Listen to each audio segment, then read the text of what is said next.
अभी हमने बच्चों से बात किया और जाना कि इस साल एग्ज़ाम में किस टाइप के क्वेश्चन पूछे जा रहे हैं। आज बीटेक वालों का पहला एग्ज़ाम था, तो जनरली ऐसा देखा जाता था कि फ़िज़िक्स के क्वेश्चन काफ़ी टफ पूछे जाते थे, लेकिन इस साल फ़िज़िक्स बहुत ही आसान आया है।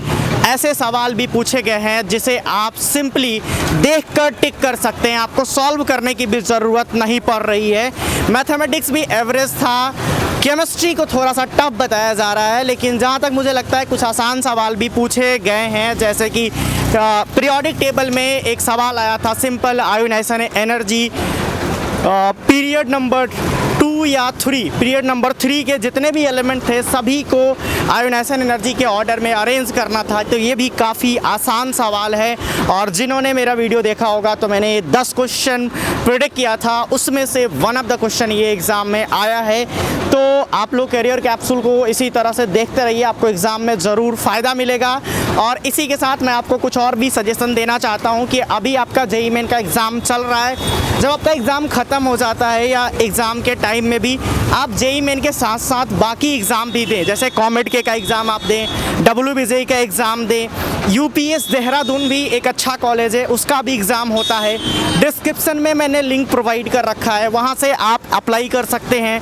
आप देखिए, जेईई मेन में ऑप्टिमिस्ट रहिए, पॉजिटिव सोचिए, लेकिन ऑप्शंस लेकर चलिए, ठीक है। तो फॉर्म भर के रखिए, एग्ज़ाम देने में कुछ नहीं जाता है।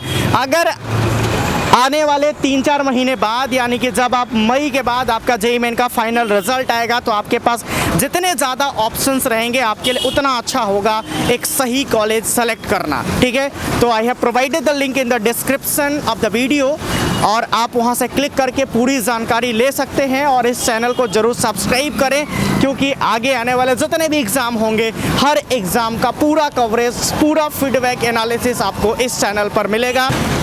तो आयुष नाम है, कहाँ से आए हो? बरबीघा से। कहाँ से? बरबीघा। ओके, नालंदा से। ओके, फिजिक्स केमिस्ट्री मैथ में टफ कौन सा लगा? सबसे इजी फिजिक्स था। ये सब बोल रहे हैं फिजिक्स इजी था, जेईई मेन में फिजिक्स टफ होता था। इस साल एकदम पूरा इजी आया। Okay okay. और मैथ तो नॉर्मल था। केमिस्ट्री भी थोड़ा सा टफ था। फिजिकल, ऑर्गेनिक, इनऑर्गेनिक में टफ कौन सा लगा? ऑर्गेनिक टफ था। ओके, फिजिकल के क्वेश्चन किस चैप्टर से पूछे गए थे?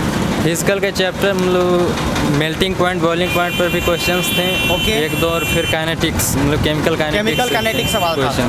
सवाल याद है कोई भी फिजिक्स केमिस्ट्री मैथ में से? फिजिक्स का इतना सिंपल क्वेश्चन था कि 2 कैपेसिटर इक्वल है। हाँ। तो सीरीज में और पैरेलल में उसका रेशियो क्या होगा? अरे बाप रे, क्या कर रहा है जेईई मेन, इतना आसान। आइसोबारिक है तो क्या होगा? Pressure constant. आइसोकोरिक है, देखो ऐसा मैच द कॉलम पूछ लिया।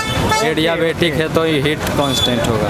तो ये ऐसा क्वेश्चन। तो देखा आप लोगों ने कितने आसान सवाल इस बार फिजिक्स में पूछा गया।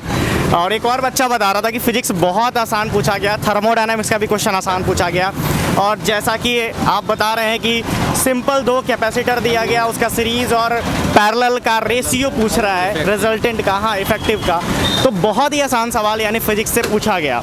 जनरली फिजिक्स टफ होता था, बच्चे लास्ट में अटेम्प्ट करते थे डर के मारे कि फिजिक्स नहीं बनेगा। मतलब ऐसा भी क्वेश्चन था कि देखिए और फिर टिक कीजिए। ओके, तो 2-3 जो बताया मैंने। मैथ्स में कोई क्वेश्चन याद है?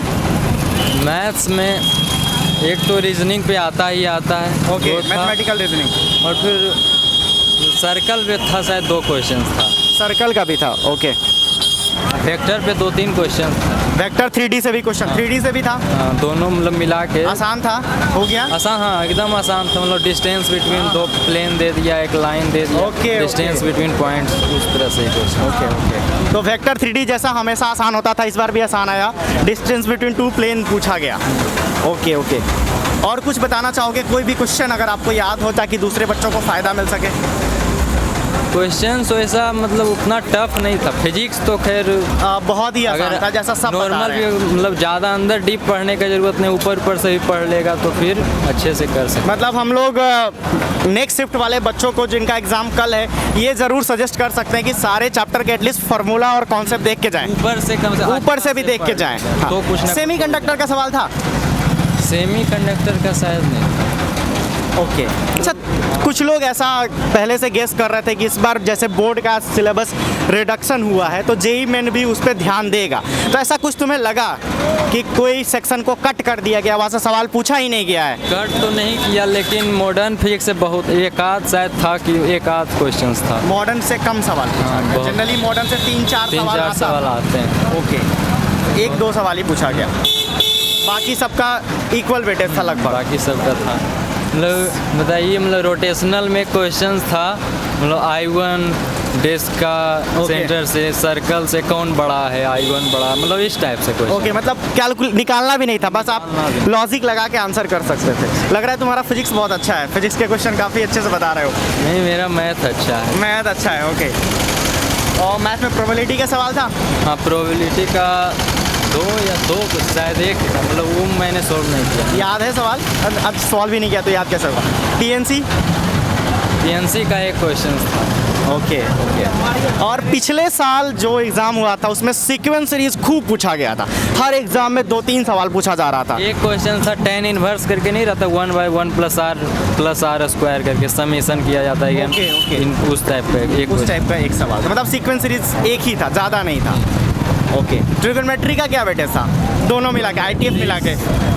पता नहीं, लगता है था भी कि नहीं था। था, अच्छा नहीं था। ठीक है, चलो thank you, very very thank you, okay.